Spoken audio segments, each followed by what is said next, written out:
90% क्या कहते हैं, मैं कामयाब क्यों नहीं हुआ? क्योंकि मेरी किस्मत खराब है, कारण नंबर 1। कारण नंबर 2, क्योंकि मेरे बीबी का सपोर्ट मुझे नहीं मिला। कारण नंबर 3, पिछली बार अपलाइन गलत मिल गई थी। कारण नंबर 4, डाउनलाइन थोड़ी सी निठल्ली मिल गई थी। कारण नंबर 5, पिछली बार कांग्रेस की सरकार थी। कारण नंबर 6, इस बार बारिश नहीं हुई है। कारण नंबर 7, ठंडी हवाएं ज्यादा चली है। वो बार बार अपनी नाकामयाबी की बात दूसरे पर ढालने की कोशिश करता है। जिस भी चीज को तुम कारण बना रहे हो, वो कारण को बदलने का कोई भी मादा आपके पास नहीं है। इस जीवन में कुछ बदल सकते हो तो अपने आप को बदल सकते हो, बीबी को भी नहीं बदल सकते। कोशिश भी मत करना कभी भी। बदल सकते हो तो खुद को बदल सकते हो, और कोई अधिकार ही नहीं है किसी को आपको बदल करने का। और मैंने अपनी 100 गलतियां लिख डाली, और आज जो 4:30 बजे सेशन होगा यहां पर ट्रेनिंग प्रोग्राम का, उसकी हम शुरुआत ही करेंगे मेरी गलतियों से। ऐसी कौन सी गलतियां हैं जिसको हम ना करें तो हम आने वाली बड़ी समस्याओं से बच सकते हैं। और जब समस्याएं नहीं होती दूर बढ़ने में, तो हमारी स्पीड बढ़ जाती है। तो तेज गति से कैसे बिजनेस को स्पीड पे ले जाना है, ट्रेनिंग में हम 4:30 बजे, ठीक 4:30 बजे वो ट्रेनिंग चालू कर देंगे, और 4:30 बजे से उस ट्रेनिंग के बारे में बात करेंगे कि ऐसे कौन कौन से कदम हैं जिन कदम को हम सही तरीके से रख लें तो हमारी नींव एकदम मजबूत हो जाती है, हमारी बिल्डिंग तेज गति से बढ़ना चालू हो जाती है। ये 4:30 बजे मिलेंगे। अब बात आ गई कि मैंने उन दौरान किताब लिखी और मैंने उन गलतियों को सोचा कि मैंने कितनी बड़ी बड़ी गलतियां की, तो भाई मेरे का दिमाग खराब हो गया। मैंने ऐसी ऐसी गलतियां कर डाली थी जो इस बिजनेस में आत्महत्या करने के लिए काफी है। और उस दौरान मेरा बिजनेस 2003 में मैंने वापस चालू किया, ढंग से चालू किया, रिफ्रेशनेस के साथ चालू किया। लेकिन अब मैं उतना चार्ज था जितना चार्ज तो मैं शुरुआत के समय नहीं था, क्योंकि इस बार मुझे गलतियों का पता चल गया था। और इस बार मेरे सफलता के रिजल्ट तेज गति से बढ़ने लगे, और धीरे धीरे भैया मैंने काम करना चालू किया। और आज मुझे 18 साल हो गए हैं, 18 ईयर। 18 साल में एक इंसान जो जो भी चाहता है अपने जीवन में, जो जो भी मैंने सपने देखे थे, वो सारे सपने मैंने इन 18 सालों में पूरे किए। आदमी के काम करने का जो सही वक्त होता है, उन 18 सालों में मैंने पूरी जिंदगी इस बिजनेस में लगा दी। मुझे नहीं आता।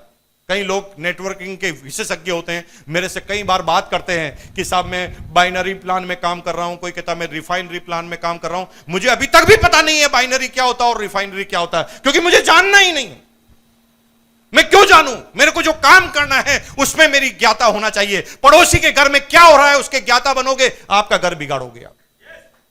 आपके घर में क्या हो रहा है उसकी जानकारी आपके पास होनी चाहिए। हां, आरसीएम की कोई प्रश्न पूछिए, मेरे पास हर प्रश्न का उत्तर आपके पास मिल जाएगा, लेकिन कोई और प्रश्न का आंसर आता ही नहीं मुझे, क्योंकि उसकी जानकारी में लेना पसंद ही नहीं करता, जानकारी लेना उचित ही नहीं समझता। काम करना चालू किया, 18 साल हो गए मुझे भाई साहब। 18 साल में क्या मिला है? अरे मेरे भाई, एक आदमी जीवन में जो भी सोचता है, एक समय जो मेरी चॉइस होती थी ना जीवन में, वो आज मेरी मजबूरी है। क्या सपना होता? सपना यही तो होता ना कि लंबी सी गाड़ी होनी चाहिए, कार होनी चाहिए। ऐसी कार होनी चाहिए कि लोग बाग देखकर ही आंखें खोले हुए रह जाए कि इतनी लंबी कार साहब की। मेरे भाई, मैंने पहली मारुति 800 ली थी लोन पर, और जब मैंने कार ली थी ना, इतना खुश था। मेरे पूरे खानदान में कभी किसी ने कार नहीं खरीदी। मुझे लगा कि मैं तो सांप बन गया हूं। मैंने कहा कि इस मौके को मैं छोड़ूंगा नहीं, और इस मौके में कोई कॉम्प्रोमाइज नहीं करूंगा। तो आपको आश्चर्य होगा कि उस कार का मैंने 4 पंडितों से मुहूर्त कराया। मैंने कहा भाई, पंडित भी कोई गलती कर दे मंत्र मंत्र बोलने में, रिस्क नहीं लेनी चाहिए। और 3 दिन तक अपने सारे रिश्तेदारों के यहां घूमा, सिर्फ कार बताना चाहता था उनको कि देख मेरे पास कार आ गई। ये मेरा पहला कार लेने का समय था, मैं जिंदगी भर नहीं भूल सकता उसको। फिर लगा थोड़ी कामयाबी के बाद कि ये छोटी कार पड़ गई, तो मैंने बड़ी कार ले ली। 4 कार तक मैंने लगातार उन कार को मन से लिया, चॉइस से लिया, और जब भी मैं कार लेता था तो अपने आप को गौरवान्वित महसूस करता था कि मैं एक बड़ा आदमी बन चुका हूं। और जब कारें आती जा रही थी तो एक समय ब्रेक इवन पॉइंट टूटने से ऐसा आ गया कि ये सारी कारें तो अब एक एक महीने में 2-2 खरीद सकता हूं मैं। तो कारों के प्रति क्रेज ही खत्म हो गया। ये गुलाब जामुन का क्रेज तभी तक होता है मेरे भाई जब तक गुलाब जामुन मिलते नहीं, लेकिन अगर आपको गुलाब जामुन की दुकान में ही भर्ती कर दिया जाए पूरे दिन भर, तो क्रेज धीरे धीरे खत्म हो जाता है। कई बार मेरी पत्नी मेरे से पूछती है कि यार शादी होने से पहले जितना प्यार था ना उतना नहीं है तुम्हारे पास अभी। बात सीधी सी है भाई, जब तक नहीं मिला था तब क्रेज है, मिलने के बाद क्रेज कम होता है। लेकिन क्रेज को बनाना ही एक ताकत है। पहले कार लेना सपना होता था, अब कार लेना मजबूरी है। अब क्या मजबूरी है? जो ही हम अपने इनकम टैक्स वाले चार्टर्ड अकाउंटेंट के पास पहुंचते हैं तो चार्टर्ड अकाउंटेंट कहता है सर इस बार तो टैक्स बहुत बन रहा है, कार ले लो। क्यों? क्योंकि इससे डेप्रिसिएशन मिल जाएगा, टैक्स कम लगेगा। अब मजबूरी से कार लेनी पड़ती है। कार लेने का कोई क्रेज नहीं है कि कार लेना, कौन सी हिंदुस्तान नहीं पूरी दुनिया में ऐसी कोई कार ही नहीं है जिसको मुकेश कोठारी परचेज ना कर सके। लेकिन कार का क्रेज नहीं है। लोग कहते हैं यार कभी आप स्विफ्ट में घूमते हो, कभी किस में घूमते हो, आपको बड़ी सी कार लेनी चाहिए। कोई क्रेज नहीं, कोई सी भी कार ले सकते, कभी भी ले सकते। कार का क्रेज नहीं। एक दिन कार मजबूरी से, एक दिन कार इच्छा से लेते थे, अब कार लेना हमारे लिए मजबूरी है। हर साल खरीदनी पड़ती है, कंपनी में 2-3 कारें हैं। और नई अपने को डिप्रेशन चाहिए तो रिश्तेदारों को हम लेके देते हैं लोन कि भाई तुम ले लो इस कार को, पैसा मैं चुका दूंगा, तुम चलाओ, तुम क्या मूल दे देना मुझे। मजबूरी हो गई। पहला मकान बनाने के लिए प्लॉट खरीदा था भाई साहब 1,25,000 रुपए में, D421 आजाद नगर भीलवाड़ा के अंदर। सोचा था कि एक सपनों का घर बनाएंगे इसके ऊपर। जब मैंने प्लॉट लिया था तो उस समय औकात नहीं थी सोचने की, सोचना पड़ रहा था कि मकान कब बनाऊं मैं इसके ऊपर। लेकिन थोड़े दिन बाद जब चेक बढ़ा तो मुझे वो 1 लाख का छोटा लगने लग गया प्लॉट। मैंने 28 लाख का मकान खरीद लिया। 28 लाख का मकान खरीदते वक्त मैंने सोचा कि 5 साल में इसका पैसा चुका दूंगा, और आपको आश्चर्य होगा कि मैंने 3 महीने में 28 लाख रुपए चुका दिया। मजबूरी हो गई। फिर मैंने उससे बड़ा मकान लिया, फिर तीसरा लिया, फिर चौथा लिया, फिर 5वां लिया, फिर हिंदुस्तान की कई सिटियों में लिया। और अभी मेरी कंपनी काम करती है जयपुर में, जो लोगों का मकान बनाने का काम करती है। लो भाई मेरे भाई, एक दिन मकान बनाना मेरा सपना होता था, अब लोगों के सपना पूरा करने के लिए हम काम कर रहे हैं। एक छोटा सा निर्णय आदमी को बदल देता है मेरे भाई।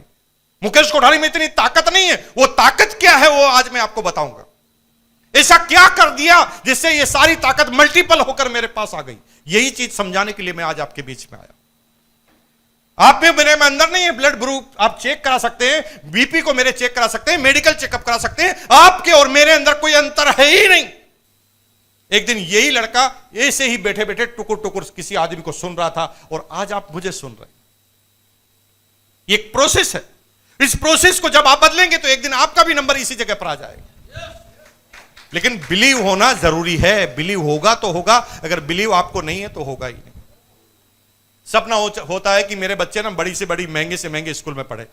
भाई मेरी एजुकेशन कहां रही पता आपको? वार्ड नंबर 10 भीलवाड़ा की वार्ड नंबर 10 स्कूल है, उसमें सालाना फीस हुआ करती थी 5 रुपए। 1 साल की फीस बता रहा हूं भाई साहब, 1 महीने की नहीं बता रहा हूं, सालाना 5 रुपए की फीस हुआ करती थी। उस गवर्नमेंट स्कूल में मैं पढ़ा हूं 12वीं क्लास तक। एक ड्रेस मिलती थी मुश्किल से पूरे साल की। अब बार बार एक ही ड्रेस पहनोगे तो जल्दी फट जाएगी। होता क्या था, ड्रेस फट जाती थी, मां एक कपड़ा लेती थी, फिर लगा देती, ठाक। खूब पड़ा है। साल में एक बार चप्पल दिलाई जाती थी मुझे, लेकिन चप्पल आधे टाइम होती नहीं थी तो पहनने की आदत ही नहीं थी। तो जहां पर भी चप्पल पहन के जाते थे खाली पैर वापस आ जाते थे, चप्पल ही भूल जाते थे। ये जिंदगी हमने जी है।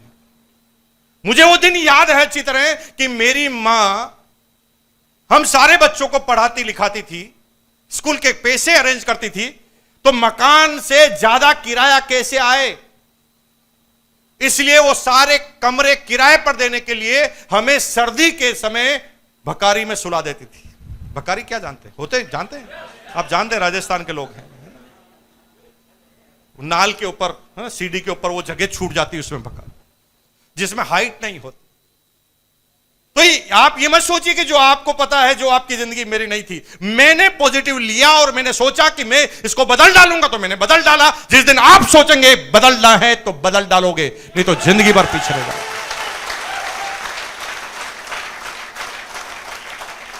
मैंने 5 रुपए फीस में पूरी एजुकेशन लिए सालाना। मेरी गुड़िया जब चौथी क्लास में थी उसकी 7 लाख फीस थी बीट्स में, बिरला इंटरनेशनल स्कूल किशनगढ़ में। अभी वो इसडी में पढ़ती है, इंटरनेशनल स्कूल डिजाइन इनोवेशन। सालाना 25 लाख रुपए तो उसकी फीस है, खर्चा 5 लाख अलग, 30 लाख रुपए। मुकेश कोठारी में इतनी ताकत है 30 लाख रुपए केवल एक बच्चे के एजुकेशन पर खर्च कर सके। नहीं मेरे भाई, ये सिस्टम का कमाल है, ये निर्णय का कमाल है, ये सही समय पर सही निर्णय का कमाल है। मुझे वो दिन याद है जब बीबी जाती थी मेरे साथ, हम किसी पार्टी में जाते थे, शादी में हमें जाते थे, तो मेरी वाइफ को ना गहनों का बहुत शौक था। मेरी वाइफ ना पूरे दिन भर यही देखती थी कि इसने गले में क्या पहना, इसके कान में क्या पहना, इसमें नाक से, पूरे दिन भर नजर रहती थी। और ना मेरे की बिल्कुल भी इच्छा नहीं होती थी, फिर भी मेरे कौन ही लगाती थी, चलते चलते टक लगा के धीरे से कहती, देखो उस लेडीज के गले में हीरे के हार को देखो कितना चमक रहा है, और तुम ये पता लगाओगे इसका पति इससे कितना प्यार करता होगा। मुझे अभी तक समझ में नहीं आया कि हार का प्यार से रिलेशनशिप क्या है, लेकिन वो ताना कसती थी कि देखो वो कितना प्यार करता है, हीरो का हार पहनाता है, तुम कितना पढ़ते हो, तुम साबित करके बताओ। मैं उस समय अपनी गधे की तरह गर्दन नीचे कर लेता था, क्योंकि कोई तरीका नहीं था। वो कहती थी कि भाई कितना अच्छा हार है, मैं गधे की तरह गर्दन नीचे करता था। गुस्सा बीबी पे नहीं करता था। 90% लोग क्या है, गुस्सा बीबी पे कर देते हैं। अगर आप कर रहे हैं तो गलती कर रहे हैं मेरे भाई, उल्टे पुल्टे डायलॉग बोल देंगे। मैं अंदर ही अंदर सोचता, यार मैं इतना निकम्मा क्यों हूं, मैं क्यों नहीं ला सकता। मन ही मन सोचता था कि मैं दिला के रहूंगा एक दिन। अपने काम के तरीकों, अपने मकसद को और बदल लेता था और तेज गति से स्पीड से काम करना चालू कर देता था। और 2006-7 में मैंने अपने ब्रेक इवन पॉइंट को तोड़ दिया। ब्रेक इवन पॉइंट उसे कहते हैं जब आपके खर्चों से ज्यादा आपकी इनकम हो जाए, आपके खर्चों वाले, सोच वाले खर्चों से आपकी इनकम ज्यादा हो जाए। भाई गाड़ी भी हो गया, बंगला भी हो गया, लाखों रुपए भी हो गया, अच्छी एजुकेशन भी हो गई, सब कुछ अच्छा हो गया, उसके बाद भी इनकम बढ़ जाए, तो आप उस पैसे को इन्वेस्ट करेंगे। और इन्वेस्टमेंट का नियम होता है कि जितना पैसा इन्वेस्ट करते हैं वापस लौट कर आता है। क्योंकि आप अगर जमीन खरीदेंगे तो जमीन की रेट बढ़ जाएगी, सोना खरीदेंगे तो सोने की रेट बढ़ जाएगी, शेयर खरीदेंगे तो शेयर की रेट बढ़ जाएगी, और वो पैसा वापस लौट कर आपके पास आता है। और जब मैंने ब्रेक इवन पॉइंट तोड़ा तो भाई 2006-7 से मैंने अपनी बीबी को गहने पहनाना चालू किया। और मेरे भाई उसके बाद इतने पहनाए, इतने पहनाए, इतने पहनाए कि पहनने से नफरत हो गई। अभी मेरी 2 होटल है, तीसरी होटल और बन रही, 3 होटल की वो एमडी है। होटल ग्रुप में मेरा कोई लेना देना नहीं है। मेरी होटल का जो 3 स्टार होटल का ग्रुप है उसकी एमडी और मैनेजिंग डायरेक्टर, और गले में एक सोने की चेन तक नहीं पहनती, और चेन केवल पहनती है और जब भी सबसे बारीक वाली वो भी केवल त्योहार के दिन पहनती है, क्योंकि उस दिन उसकी सास के पास उसको जाना पड़ता है।